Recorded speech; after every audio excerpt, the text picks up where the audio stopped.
सावन सोमवार व्रत कथा। ये है सावन सोमवार की व्रत कथा। इस कथा को पूरी सुने, आपकी मनचाही मुराद जरूर पूरी होंगी और आपका घर धन धान्य हो जाएगा। तो चलिए कथा को शुरू करते हैं। एक साहूकार था जो भगवान शिव का अनन्य भक्त था। उसके पास धन धान्य किसी भी चीज की कमी नहीं थी, लेकिन उसकी कोई संतान नहीं थी और वह इसी कामना को लेकर रोज शिव जी के मंदिर जाकर दीपक जलाता था। उसके इस भक्तिभाव को देखकर एक दिन माता पार्वती ने शिव जी से कहा कि प्रभु, ये साहूकार आपका अनन्य भक्त है, इसको किसी बात का कष्ट है तो आपको उसे अवश्य दूर करना चाहिए। शिवजी बोले कि हे पार्वती, इस साहूकार के पास पुत्र नहीं है, यह इसी से दुखी रहता है। माता पार्वती कहती है कि हे ईश्वर, कृपा करके इसे पुत्र का वरदान दे दीजिए। तब भोलेनाथ ने कहा कि हे पार्वती, साहूकार के भाग्य में पुत्र का योग नहीं है। ऐसे में अगर इसे पुत्र प्राप्ति का वरदान मिल भी गया तो वह केवल 12 वर्ष की आयु तक ही जीवित रहेगा।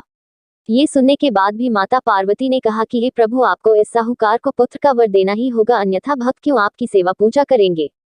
माता के बार बार कहने से भोलेनाथ ने साहूकार को पुत्र का वरदान दिया, लेकिन ये भी कहा कि वह केवल 12 वर्ष तक ही जीवित रहेगा।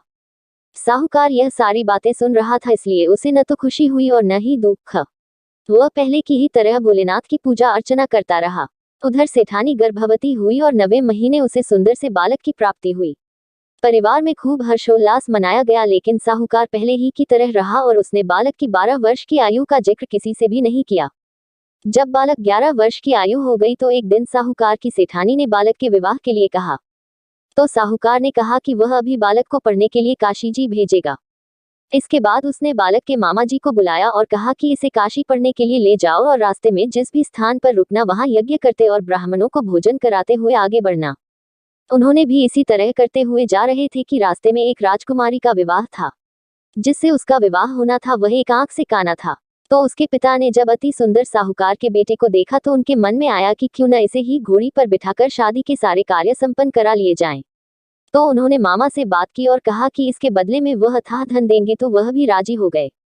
इसके बाद साहूकार का बेटा विवाह की बेदी पर बैठा और जब विवाह कार्य संपन्न हो गए तो जाने से पहले उसने राजकुमारी की चुंदरी के पल्ले पर लिखा कि तेरा विवाह तो मेरे साथ हुआ, लेकिन जिस राजकुमार के साथ भेजेंगे वह तो एक आंख का काना है।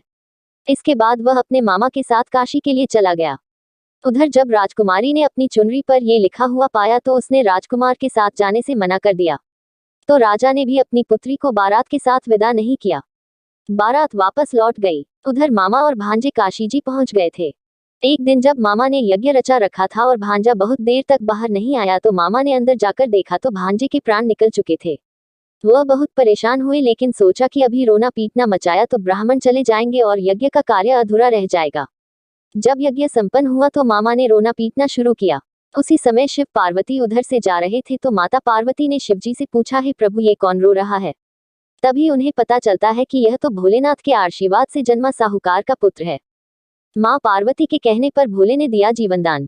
तब माता पार्वती कहती है कि हे स्वामी, इसे जीवित कर दे, अन्यथा रोते रोते इसके माता पिता के प्राण निकल जाएंगे। तब भोलेनाथ ने कहा कि हे पार्वती, इसकी आयु इतनी ही थी सो वह भोग चुका। लेकिन माँ के बार बार आग्रह करने पर भोलेनाथ ने उसे जीवित कर दिया। लड़का ओम नमः शिवाय करते हुए जी उठा और मामा भांजे दोनों ने ईश्वर को धन्यवाद दिया और अपनी नगरी की ओर लौटे। रास्ते में वही नगर पड़ा और राजकुमारी ने उन्हें पहचान लिया। तब राजा ने राजकुमारी को साहूकार के बेटे के साथ बहुत सारे धन धान्य के साथ विदा किया और ऐसी हुई शिवशंभू की कृपा। उधर साहूकार और उसकी पत्नी छत पर बैठे थे। उन्होंने ये प्रण कर रखा था कि यदि उनका पुत्र सकुशल न लौटा तो वह छत से कूदकर अपने प्राण त्याग देंगे। तभी लड़के के मामा ने आकर साहूकार के बेटे और बहू के आने का समाचार सुनाया, लेकिन वे नहीं माने तो मामा ने शपथ पूर्वक कहा। तब तो दोनों को विश्वास हो गया और दोनों ने अपने बेटे बहू का स्वागत किया। उसी रात साहूकार को स्वप्न में शिवजी ने दर्शन दिया और कहा कि तुम्हारे पूजन से मैं प्रसन्न हुआ। इसी प्रकार जो भी व्यक्ति इस कथा को पढ़ेगा या सुनेगा उसके समस्त दुख दूर हो जाएंगे और मनोवांछित सभी कामनाओं की पूर्ति होगी। साथियों, तो ये रहे भगवान शिव की संपूर्ण कथा। साथियों, अगर यह कथा आपको अच्छी लगी हो तो ऐसे वीडियो के लिए हमारे चैनल को सब्सक्राइब और लाइक करें। धन्यवाद।